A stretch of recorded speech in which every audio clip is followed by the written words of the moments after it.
Hello, hello, hello, and welcome back to the fourth episode of the Perfecting Me podcast. Thank you guys so much for understanding my inconvenience. I was really trying to make it work, but I just couldn't bring myself to record an episode last week. So I really appreciate you guys, and it made me feel a little love because you guys was like, hey, did you post an episode? Because I'm not finding it. And I'm like, not y'all actually listen. With that being said, today's poll that I did, you guys decided that you wanted to hear about letting go of control. So I'm actually really glad that you guys chose this topic. It's something that I think is very important. Something that I've talked about with a lot of people, and honestly my biggest struggle yet. I still till today I'm still learning this, so honestly I'm gonna have to probably watch this episode myself to learn, because I'm still trying to listen to the things that I preach, as everybody is. But let's get started. Today's topic is letting go of control, and don't mind me, you guys know I got my notes, you know how I do, so we just gonna get right into it. What does it mean to let go of control? For me, letting go of control means letting go of expectations, letting go of anything that bothers you. It's so hard for me to put this into words because it's still something that I'm still grasping and trying to understand with myself. This is one of those things that requires a lot of thought and applies to a lot of different things. Like, it doesn't only apply to one thing. So that's why it can be a little bit hard for me to explain. But the first way that I can express the importance of letting go of control is, I would say, let go of expectations. When I first heard this phrase, I was watching a video and I heard somebody talk about letting go of control, and I was like, what does that mean? I was like, what do you mean let go of control?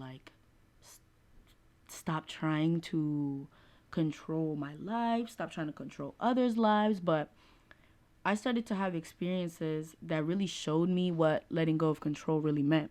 The first experience that I had was expectations, right? I started to realize that I held a lot of people to standards, which, I think it's perfectly okay to have, you know, certain ways that you want to be loved, certain ways that you want to be treated in friendships. That's how you maintain being valued. That's how you maintain being in relationships that are for you, with people who actually value you and love you. But it's another thing to have expectations that you hold yourself to and hold people to those same expectations. So for me, it was situations like hanging out with my friends, situations like being faked on, or um, talking to guys and them not interacting with me the way that I want to, not responding the way that I want to. Like, friends are doing things that I can clearly see don't serve them, and they solicit advice from me, but they don't take that advice. I really started to understand this when I changed my major to be a family and human services major, because I really started to think, if I'm a counselor and say I have a client who is in a domestic abuse, domestic violence situation, I can't get mad if I have this client for the next 5 years, and throughout those 5 years they choose to go back to their partner. It's not my place, it's not my job, it's not my life, it's not me that's experiencing the pain. And I think that was the first time that I came to the realization of what letting go of control truly meant. Or at least that was the first form that I was able to really apply that phrase to. I had friends who, like I said, I'm that person that people come to for advice. And I often found me in situations where I would get so upset for my friends, like if she wasn't leaving a man who wasn't serving her, because truth is, we put the people in our lives that we see value in. You're not going to put someone in your life, you're not going to accept someone and really want to cherish someone if you don't see the value in them, if you don't see the light in them.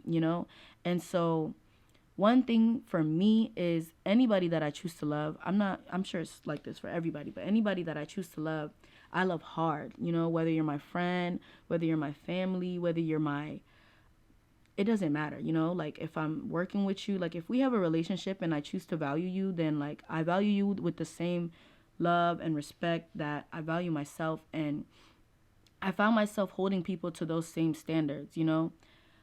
I'm a very concrete person. I think I got it from my dad. He doesn't play. My dad doesn't take ish from nobody, and he's very like respectable at the, I don't even know if that's a word, but he's very respected in like his community, and I really valued that. And I noticed it was because he held himself to a certain precedent. But one thing that I didn't notice that my dad did is he did not judge others, or and you know, it's not meant to be judgment, but truth is it comes off as that.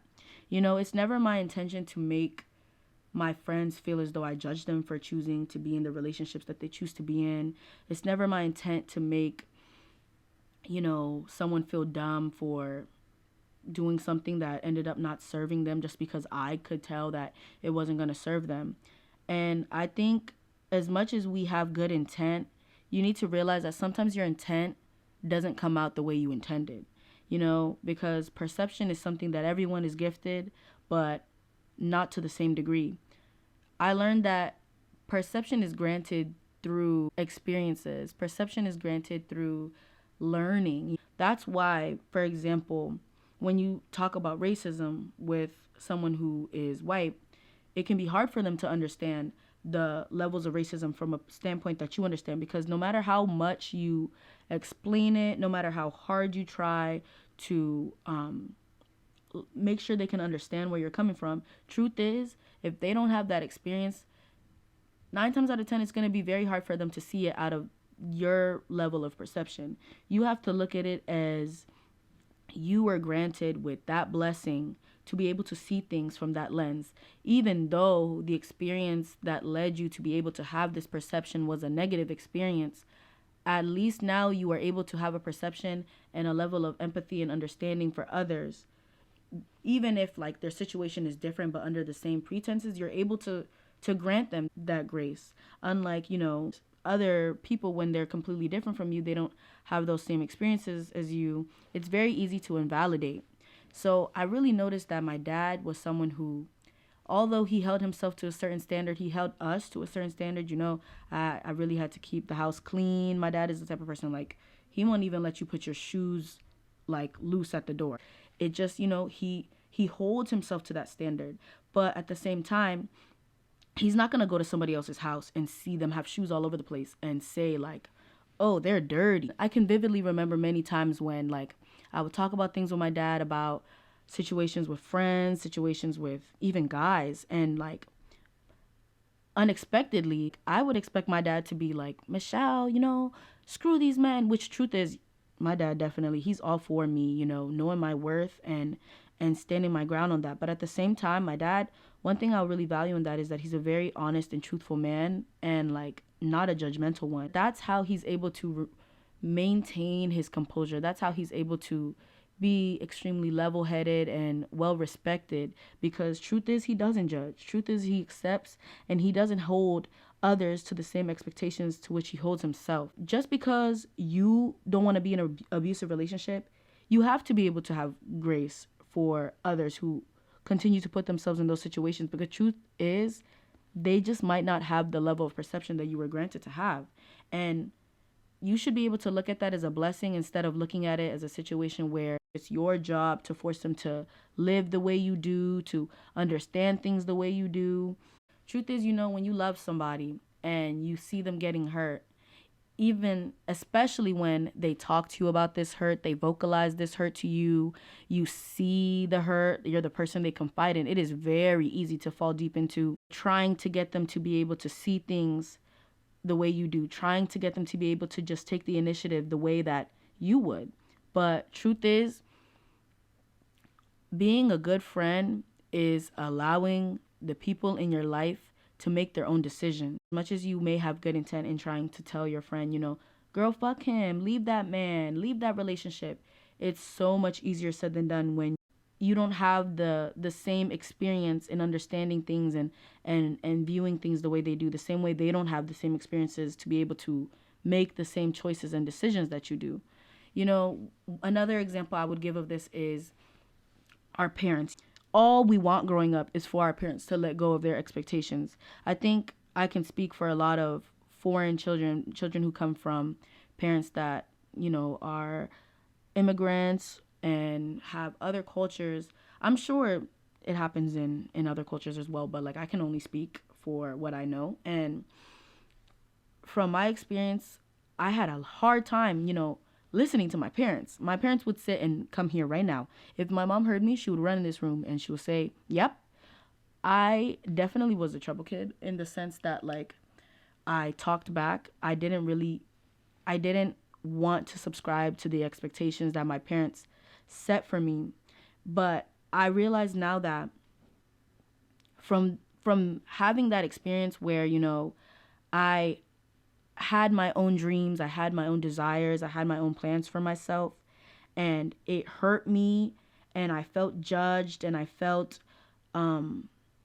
invalidated whenever I expressed the desires and dreams that I and goals that I set for myself, and my mom or dad tried to tell me an alternative dream or an alternative way or something that they thought would value me or work for me better. But truth is, it doesn't hurt me to listen. It doesn't hurt me to hear. It doesn't hurt me to take what I can from the things that they say.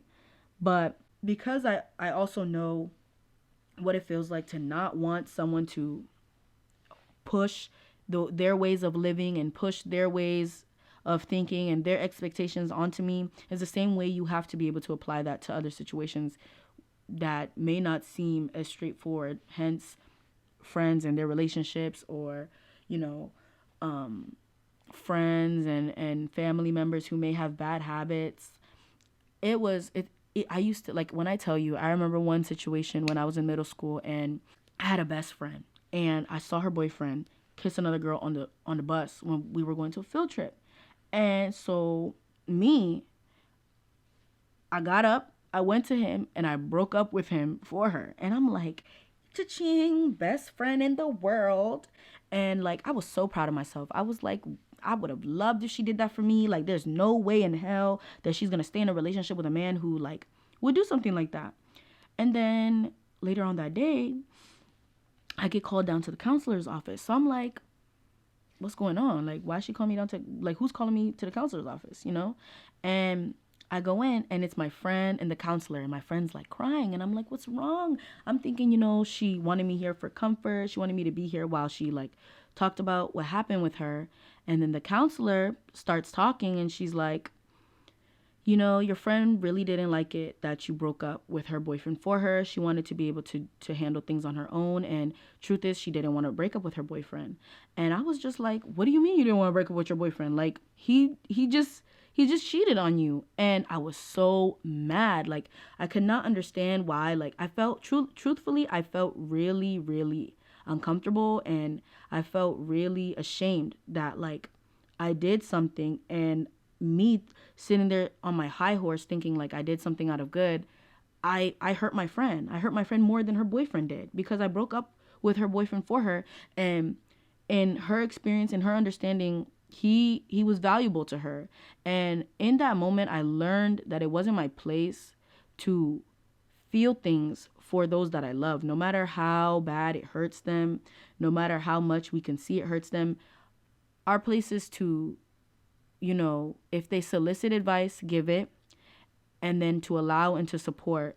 And if you truly love somebody, then you support as much as you can. But one thing I will say is, if you are unable to detach yourself from that pain, if it becomes a thing where you no longer value the friendship, or you can no longer, the situation starts to affect you personally, then that's when I would say that you have to start taking yourself and removing yourself from a situation. I will never vouch for staying in a friendship that pains you just because you love that person. Because truth is, like, love isn't pain. Love is amazing, Love is love. So it shouldn't hurt. And I think we're definitely really used to thinking things are meant, thinking that love comes with pain and love comes with trouble. Love doesn't come with pain. Love doesn't come with trouble.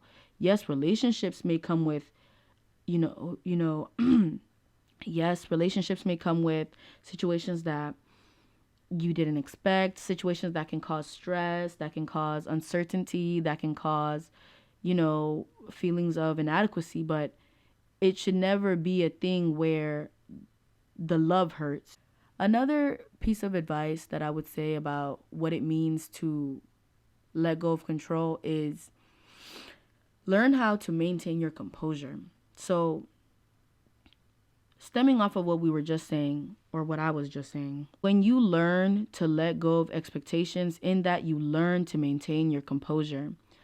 I talked to you guys about how I used to be really defensive, and honestly, it's something that I'm still working on. How I used to be really argumentative whenever I felt like my values and my views were challenged, and like especially when it came to my family. Truth is, I won't really argue with my friends. Like, I'm not about to argue with y'all, but I don't know, something about my family just be really triggering my bones. But I think truth is because I still attach myself to the expectations that, I know my family holds me to.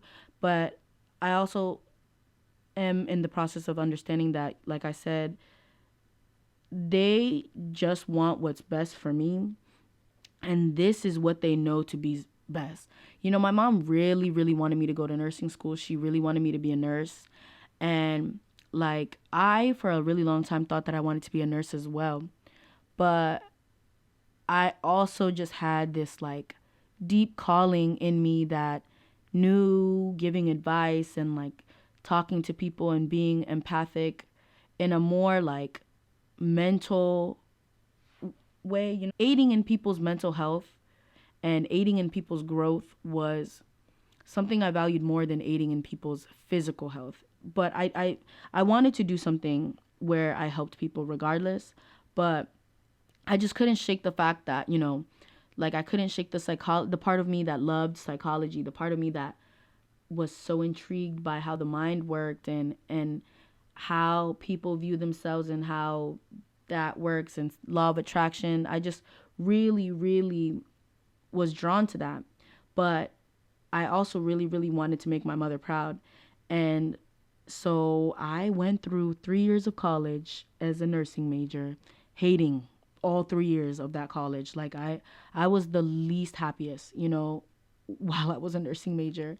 And, if I had just been honest with myself, if I had just let go of the expectations of others, which manifested into expectations that I had for myself, I would have been able to be honest and probably graduate on time. Now I am going to be in school for an extra year because I changed my major my senior year of college. And so I have an extra year of college. I don't regret it. I can use my nursing knowledge and apply it to things here because now I understand how the brain works. I understand, where certain parts of the brain are. I understand impairments and what different malfunctions of different areas of the brain can cause. I understand the body. Like, I understand so many things, and it only aids in my perception. It only aids in my understanding. After I realized that I didn't want to be a nurse anymore, and I told my mom, I found myself turning really defensive initially about whenever somebody spoke about school, whenever somebody spoke about nursing, whenever my parents, anytime something went wrong and my mom is like, you should have just been a CNA. Like, I found myself like feeling uncomfortable, feeling unhappy, feeling defensive. And I realized it's because I couldn't let go of the fact that my mom came from Tanzania. She came from nothing. She came from damn near slaving to being the most, if not the most successful person I know. And nursing is what got her there. So, of course, my mom is going to tell me to go through nursing. My mom, she didn't become a nurse until so many years later. She had to work, she had to hustle, she had to put herself through things that, she would never even allow for me to put myself through just to become a nurse. And so, and my mom's not even like a RN. So, of course, from her viewpoint, if I'm going to be a registered nurse, if I can be a registered nurse by the time I'm 24, and she became an LPN at the age of almost 30, I don't know, but you know what I mean. If I can become more successful in a field that she knows already works, why not suggest it? Why not push it? Because she knows this to be true. She sees the value in this path. She makes money in this path, and she likes it. It works for her. So it's so easy for her to tell me to be a nurse because that's her level of perception. That's her level of understanding. And it does me no good in getting mad at her for that, because at the end of the day, all my mom wants for me is for me to be successful. All she wants for me is to be well, able to take care of myself, to be hardworking, earning my own money, to be an independent woman. My mom does not want me to suffer. And every time she is pushing for me to go to nursing school or to become a CNA, it's her way of saying that she's worried about me, she cares about me, and she just doesn't want it to be a situation where I can't fend for myself. I can't take care of myself. And in letting go of the expectations that my mom has for myself, I can see the value in her once something that I once saw as pestering, something that I once saw as nagging. Now I look at it as a blessing, because, I used to sit and have my mom tell me these things, and I'd be like, oh, my mom doesn't even love me. My mom doesn't show love. My mom's not affectionate. And truth is, my mom isn't an affectionate person. Anyone who knows me knows that. I didn't get the stereotypical, like, affectionate mommy. But all that time while my mom was trying to, push me to be a nurse, all that time when my mom was on my ass about school and what I have planned, what I'm doing, on my ass about cleaning my room or washing dishes or taking a shower, whatever the case may be, my mom was showing love. That was her way of showing love, because she was showing me that she cared and that she didn't want me to be in a place where she once was. She didn't want me to feel a lack or a struggle that she once felt. And for that, I can be nothing but grateful. And so truly this message goes both ways. Whereas, like, if you are the person in the relationship that is being abused and your friend is getting upset or is getting bothered, both of you can do work. You, as that friend, you can also have compassion for your friend and understanding that she just wants what's best for you, or he just wants what's best for you. They want to see you happy. They want to see you succeed. They don't want to see you hurt. And, it hurts them in that.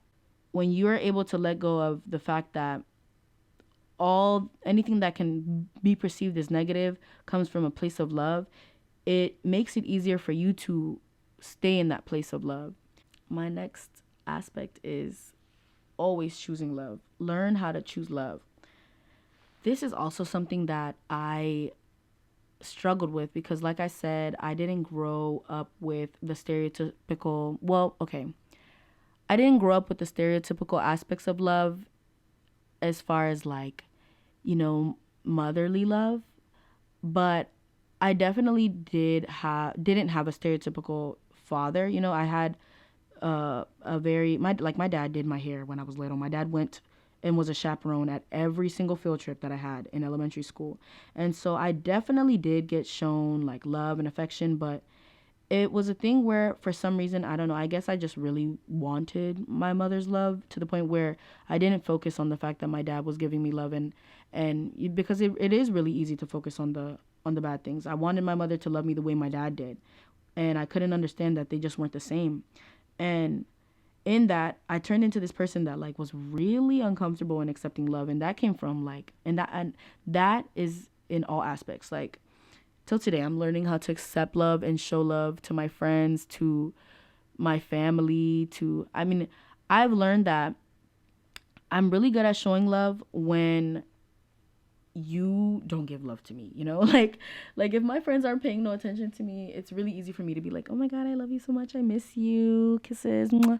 But like if my friend is like a really lovey friend or like really affectionate, it would be really hard for me. Like I had one friend that like we could never show love to each other. Like it was so funny. Like whenever I would show love to her, she would be like, huh. And whenever she would show love to me, like it would be the same. But it was like the best relationship for me because like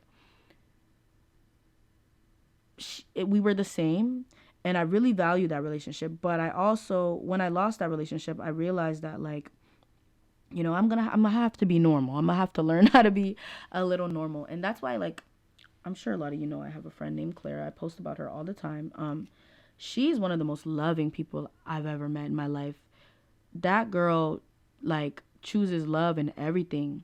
And like even in her times when like she's being hurt, even in her times when like she's struggling and she's at her lowest, like I've never met someone who leans into love more than her. And in all honesty, I try to emulate it. Like since I've known her since middle school. I met her in 6th grade, and like since I've met her, she's always been like she's quite the character. She's quite a firecracker. She's not for the weak. I'll say that. But she like really really leans into love, and it's such a beautiful thing. I had to learn to see the love in everything, especially in the bad things, because it's so easy to see love in love. It's so easy to see love in things that are stereotypically associated with love, stereotypically associated with, you know, positivity. But it is so hard, for example, like in when your parents are telling you to do one thing, when you're telling them that you want to do another, it's so hard to see the love in that.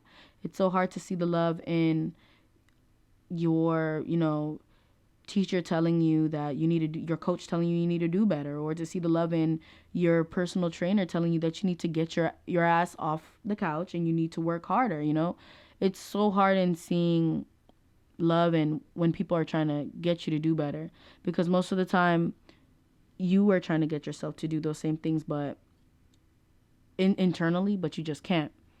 So I had to learn to really value those that loved me and learn how to reciprocate that. And in that, the ways I started was asking myself, how do I want to be loved?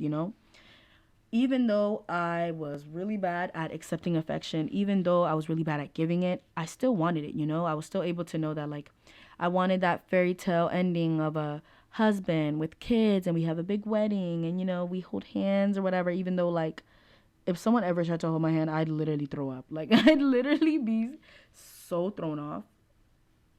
Till today, I'm still working on it. But when I really sat down with myself and I said, I want, to be outwardly loved. I want someone who can hug me and hold my hand, and I want friends who, tell me that they love me and, compliment me, and I'm able to accept those compliments. When I was insecure, it was so hard for me to accept compliments. I didn't even want to hear compliments because whether it was a compliment or a bad comment, they took me to the same place. In realizing that I wanted compliments, it made me realize that I had to learn to accept them. The only way I was able to learn to accept compliments and to accept love was by giving love. So I had to start forcing myself to be a better friend, to be a more loving friend. I wanted to be that friend that checked up on her friends more. I wanted to be that friend that told her friends she loved them more, even if they didn't express love the same way they did. I wanted to write sweet, heartfelt messages because truthfully, I knew that's who I was inside, but something in me just felt really weak in showing that. When I learned to show love to everybody, even those that are different from me, I learned to accept love from everybody in all forms, in all capacities, in all ways. I see love in everything. For example, if like my friend flakes on me, I used to get so hurt. I used to be so, sad. Like say they flaked for another move or they flaked to sleep. But truth is like I love my friends, and at the end of the day, I love my friends and I know that above all. So if I love my friend, I want my friend to be happy at all times. So If my friend is happier in choosing to stay home or in choosing to go hang out with another friend when they were supposed to hang out with me, I'm okay with that. I've learned to be okay with that. I've learned to see the beauty in that. I've learned to see the value in that, because as long as my friend is happy, then I'm happy. As long as my friend is feeling loved, then I feel loved. And that's all that matters to me. I learned to not take things like that personally. I learned to not take choices that others make as a direct intonation for something being wrong with me. So, why is letting go of control important? You let go of overthinking, hate, judgment, shame, lying. If I let go of my friend choosing to make other moves, because 9 times out of 10, like for example, I was really hurt about one of my friends, because I felt like, I moved to Baltimore, and I often made the initiative to come down to, down where I'm from, to hang out with them. And I felt like every time they told me that they were going to come, something always came up, and then I'd see them like at the club with like somebody else, and I'd be like, damn, like I really found myself hurt in that. But when I learned to choose love, when I learned to say that I want my friend to be happy, I want my friend to feel loved, I was able to sit and be like, damn, I was being really selfish, because I know my friend's going through something. I know my friend's not in the best place. I know my friend's struggling with her car. I know my friend's struggling with her living situation. And yet I'm still holding her to the expectation of maintaining our friendship throughout that, of coming to see me throughout that. If I know I love her, if I know I want to see her, then I go and see her because I love her. I go and hang out with her because I love her. I don't drive down to hang out with my friend with the expectation that this is what's going to get her to drive down to hang out with me back. And I wouldn't want others to do the same. If my friend was coming to see me at school, knowing that, I struggle with money and I struggle with gas, and like, I'm getting my life together, I would never want her to be like, damn, I drive for you, especially during a time when I was really vulnerable, and cast that shame on her, create a situation that doesn't really matter. And after realizing this, I ended up talking with this friend about a completely different situation that kind of mirrored that. And I told her about like the feelings that I had. Does she really fuck with me? Is she really my friend? Does she really value me? And she opened up about feeling really bad. And she opened up about, like how coming over and coming to see me was like something that has been on her mind and something that she's been wanting to do, but she's just been going through a lot, and it's been easier for her to just like do these other things. And she's really sorry, and she wanted to talk to me about it, but she just didn't know. And like I'm glad that I didn't make it a situation where, because I felt like my friend should drive down for me, now I'm saying that my friend doesn't love me. Now I'm saying that my friend doesn't value me. And next thing you know, I'm cutting off my friend. And whole tea, my friend is sitting there pondering, feeling bad about the fact that she hasn't driven to see me, all while not having the mental and physical capacity to bring herself to come and see me. Like, I would never want to be the reason why my friend feels shamed, or the reason why I cut off a relationship that really, really was serving me. It's really important to learn to let go of control, because when you do things out of emotion, oftentimes you don't do things that you really wanted to do. Like the saying of saying things you don't mean when you're mad, or we've all been there where we've gotten in an argument with someone that we love, and we just say something because we want to hurt them, because we're hurt in that moment. We feel hurt by them, but we don't really mean it, and we know we don't mean it. It's really important to learn to let go of control, because therefore it leads you to peace. It leads you to happiness. Another thing that comes from letting go of control is you learn to be more realistic with yourself, Like I said, when you're filled with emotions outside of love, it is so hard to think clearly. When you're under stress, like, you're not going to operate the best as you would if you were not stressed. If you are holding on to situations and now pondering and overthinking these situations, Oopsie daisy.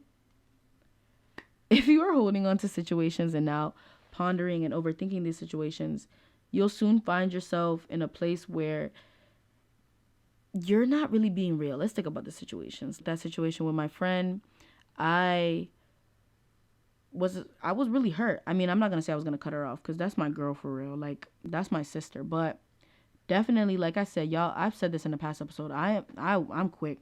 I'm quick at maintaining my peace. You know, I can love you a lot and understand that I can love you from afar. You know, because sometimes that's what you have to do with people that you love the most. Sometimes the people that you love the most are the people that hurt you the most, and they just gotta go. But in that, this friend, that it wasn't that case, but it definitely was a situation where like I was telling myself at a point, damn, like I don't know if she really loves me like that. You know, at the end of the day, she's my sister and I love her, but I don't really know if she loves me.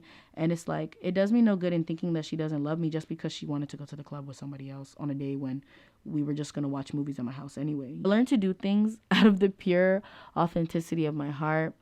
If I want to hang out with my friend, I'm going to hang out with my friend because I want to. I'm going to solicit a hangout and I'm going to drive and I'm going to do it because I want to, because I love her and because I'm doing this because it makes me happy. I'm not even doing it because it makes her happy. At the end of the day, everybody does everything for themselves.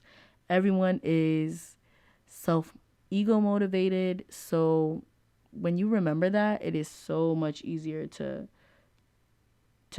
let go. People make decisions in trying to avoid hurt. So how could you be mad at that? The same way that you don't want your beliefs and your values to be contested is the same way others don't as well. You know, I was talking to a friend the other day about letting go of control, and I said how, you know, I'm done getting in arguments with conservatives because, I mean, tread lightly. Because, like I said, I'm still learning. I'm still human, and I'm still learning how to maintain my composure and hold my tongue. But I realized, you know, every time I've gotten in an argument with like someone that has opposing views from me, we left the argument mad as hell, but I was still a liberal and they were still a conservative. Or I was still a feminist and they were still, I don't know what you call the opposite of that, a manonist. But in that, if we are going to maintain our ideologies, if we are going to maintain our thoughts and our views, then what's the point of getting mad about the fact that the other has an opposite one? No point at all. That applies for so many things. There's so many situations where I look back and I'm like, damn, I really should not have gotten out of character. I really should not have gotten as mad as I did. One way I'm able to check myself and see that I am implementing letting go of control is being able to find myself in environments with people who are different from me, who are saying things that I don't agree with, and not taking it as a personal threat, not taking it as undermining my value, because at the end of the day, I'm still going to have my views. I'm still going to fight for what I fight for, believe in what I believe. And that person won't take or add from that, and neither will I.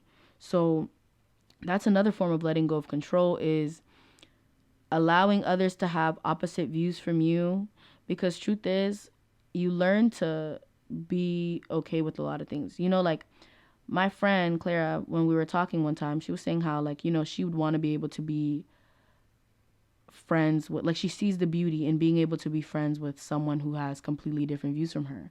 And I was like, so you'd be friends with a conservative? And she was like, yeah, like, we don't have to, you know, like, if as long as they're not out hurting people, like, they can have their views. And at the time, I was like, I don't know about that, but okay, girl, you do you. That's a little sus, but okay.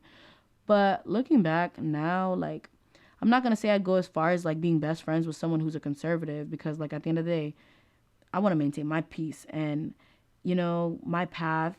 The Not even my path, but the person that I am.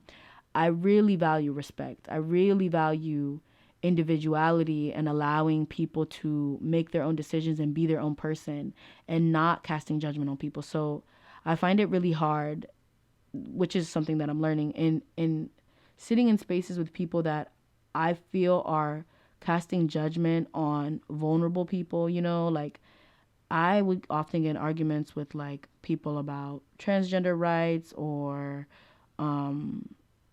women rights or children, how to raise children, but truth is at the end of the day, like no matter what I say, people are going to have the views that they want to have. And so all I can do is say my views and hope for, someone to understand or be able to see things from my level of perception. But at the end of the day, the world's still going to keep spinning. And as much as I want to make change, I can't change and help everybody. So if I have this conversation with someone about trans rights, I'm going to, say we can have a conversation, but I'm not going to allow myself to get angry. I'm not going to allow myself to get to a point where it's like I want to fight you because you don't believe in the views that I believe in. And I think if I met someone who had opposing views from me but was able to have a level-headed, respectful conversation with me about it, where like we can both say our points and understand that like others, one has these views and one has this, like I'd very much value that person and I can see how I'd be able to be in a coexisting relationship with them, even like a friendship with them. So it's very good to be able to allow others to hold their own truths dear to their heart as much as you want to hold yours. If you believe in God, you believe in Jesus Christ, and you are Christian, you listen to the Bible, you follow the Bible, or, whatever religion that you choose, it is not my place. As much as I believe in what I believe, it is not my place to contest that, because you were given your own soul, your own brain, your own life to experience, to create, to build your own rapport of what matters. And who am I, another being with the same form of soul and the same form of brain, to contest that, to tell you that your journey, your path, your dream is not correct. I'm not. The same way I won't let somebody else contest my views. So truth is, why is it so hard for us to understand that others want to stand by their truths just as much as we do? So, like I was saying, as far as ways I know I've let go of control. One way, realizing that I'm able to sit in environments with people who don't serve me. Oh, not who don't serve me, child. Realizing I'm able to sit in environments with people who are foreign to me, who have ideologies that are foreign to me. No longer getting upset about how other people's choose to live, how others lead their lives.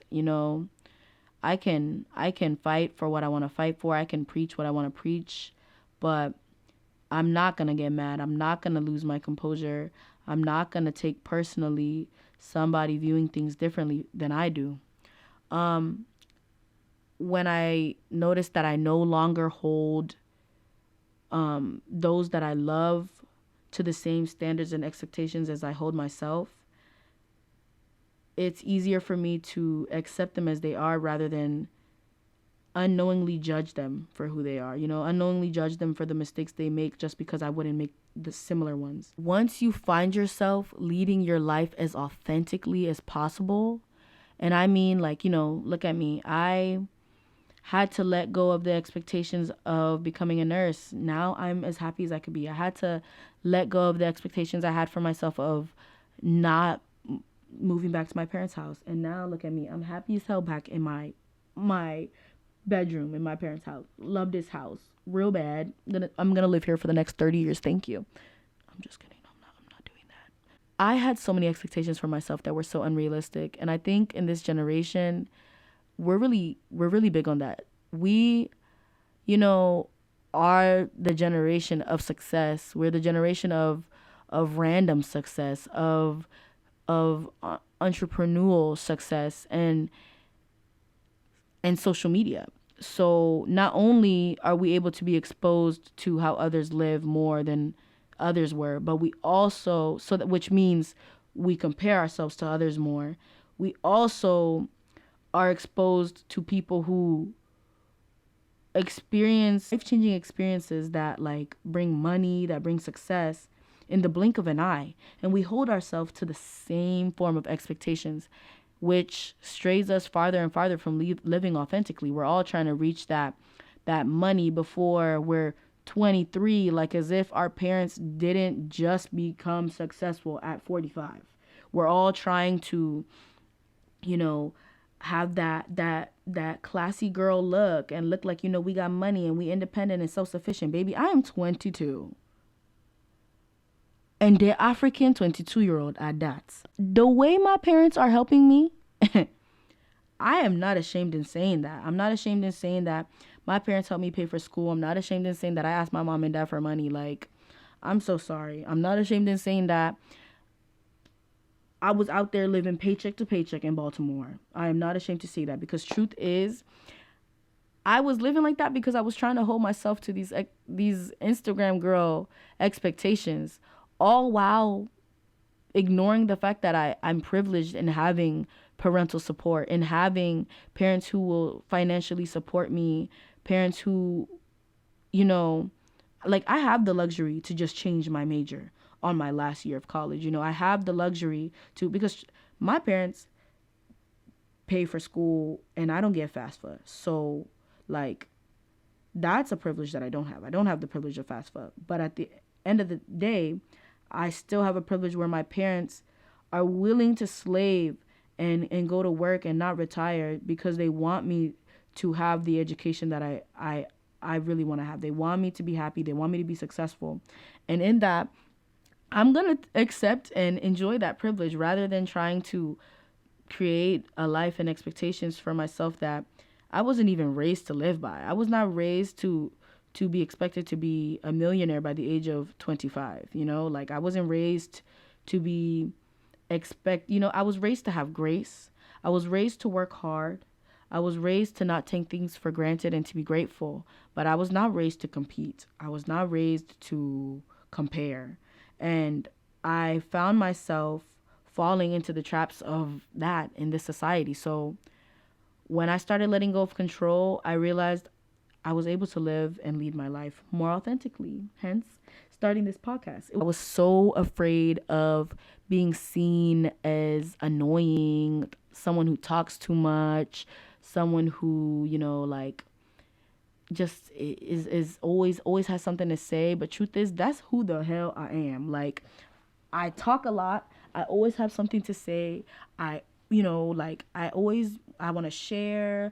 I want to enlighten. I want to teach. I want to inspire. So me wanting not to be annoying, me wanting not to come off as pressed, only hindered me from doing things that I wanted to do, only hindered me from being my most authentic self. Everything about me is a talker. Everything about me is a sharer. Everything about me is someone who is extremely fascinated and motivated by the mind. I had a friendship, and like it was my most important friendship, and I valued it so much because they were also someone who values the mind, like, and I didn't realize if I had just leaded in speaking and teaching and inspiring and leaded in being an empath and showing grace and showing love, having compassion, but also like being honest and being real with people, I would be so much happier, because that relationship that I had, like, we had the most inspiring conversations. We talked about things that other people my age never want to talk about. And because of that, I held that relationship so dear to my heart. I valued that person so much. It was so hard for me to let go of that person, but I couldn't realize the only reason why I was so deeply invested and love this person was because they allowed me to be a side of myself that I was insecure in being. And not only that, but they valued it and they loved that aspect in me. And if I had just realized that I was hiding that part of myself. I wasn't letting myself, talk when I went out in public because I didn't want to seem annoying, or I wasn't saying too much because I wasn't trying to seem pressed in front of these girls who want to look cute for men. I could have found relationships and jobs and I could have been on a path that was more inspiring for me. So definitely learning to lead your life more authentically. So before we end this podcast, I just wanted to give a couple tips on ways to start implementing this. I think you guys got the gist throughout this video, but one, check yourself. Anytime it's the same with everything, it's you have to start unlearning habits if it's something that you really want to change. If you don't want to be insecure, every time you call yourself ugly, you got to say, oh shit, girl, no, you're pretty, even though it might not be what you really feel. So same goes for this. If you find yourself getting worked up because your friend isn't listening and you told her to do this 3 times, that's a sign that you can tell yourself, okay, girl, this isn't my job. I love this friend. I want this friend to be happy. And as much as I can see this and I have my views and I understand this is this, I don't have to not view it as that. I'm allowed to have my perception and my views and my intuition and interpret things as I want to. But at the same time, just because I say she deserves better, this isn't love, whatever I'm telling myself, at the same time, I can say she views it as love. She views it as value. And it's something that's important to her and she needs it for herself. I want my friend to be loved. I want my friend to be happy. So I can only, share my truth, but be accepting of my friend at the same time. Remind yourself about these things and hold yourself to these standards. Hold yourself to the standards that you set for yourself. And, especially if, because you want to live authentically.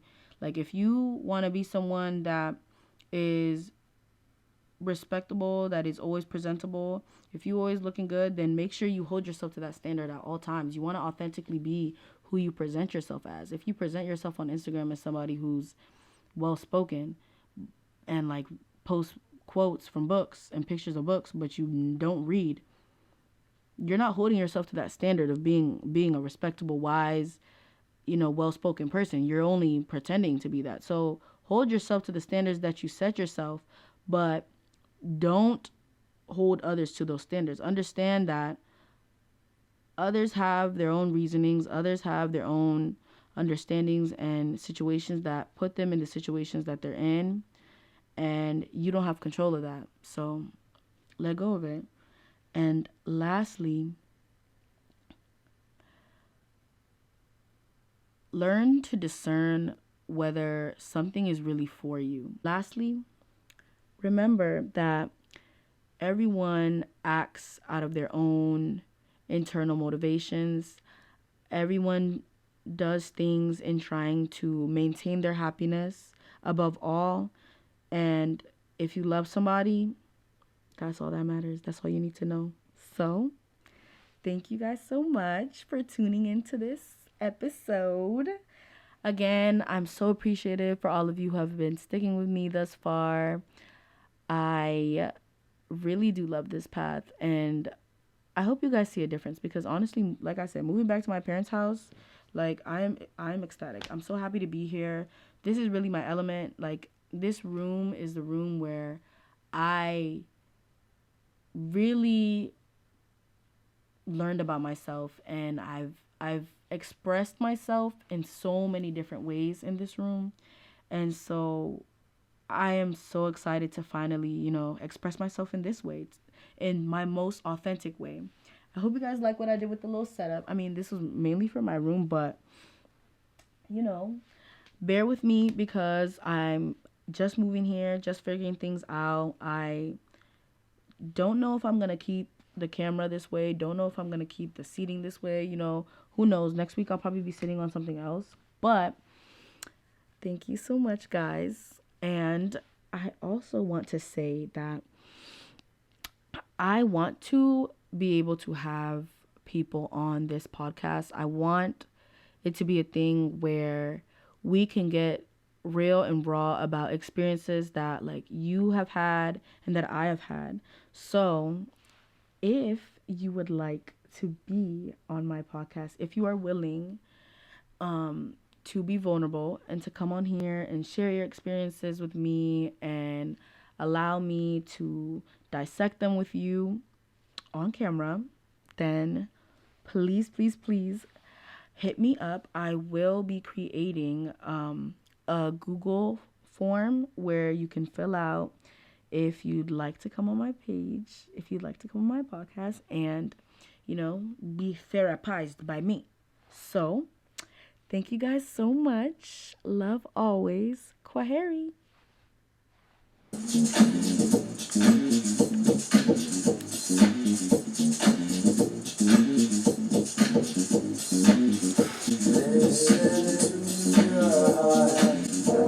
Yow. Yow. Yow.